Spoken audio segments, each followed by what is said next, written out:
जी माशाल्लाह, आज Lahore tax bar association का इलेक्शन मुनक्कद हो रहा है एफबीआर की बिल्डिंग के अंदर। और जैसे कि आप देख सकते हैं कि यहाँ पे वोट कास्ट हो रहे हैं।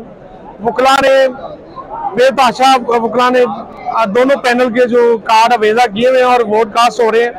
यहाँ पे वकला की जानिब से जो दिए गए वोट या जो इलेक्शन कंटेस्ट किए जाते हैं इसमें किसी किस्म की कोई लड़ाई झगड़ा इस तरह के मामला नहीं पाए जाते, बल्कि एक दूसरे के साथ प्यार मोहब्बत के जो जज्बात जो एहसास है वो बढ़ाए जाते हैं।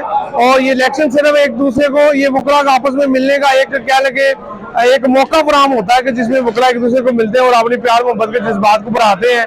और एज इट इज अल्लाह ताला बाकी कामयाबी अता करे। हम राना आसिफ साहब को सपोर्ट कर रहे हैं। 5 बजे तक बिला तखीर वोट चलते रहेंगे। उसके बाद वोट का जो फैसला होगा कि कौन सा पैनल जिलता। बाकी बाजी साहब तुम दसो। बाकी इसमें अल्लाह पाक बेहतर करे। मलिक एम आसिफ राना साहब जो सदर के कैंडिडेट हैं, जो हमारे कैंडिडेट पंजाब बार काउंसिल के एम एच शहीन साहब, उनकी तरफ से ये रिकमेंडेशन है और इंशाल्लाह हम आसिफ साहब का साथ देंगे। और इंशाल्लाह उम्मीद है कि आसिफ साहब सदर टैक्स बार मुंतखब होंगे।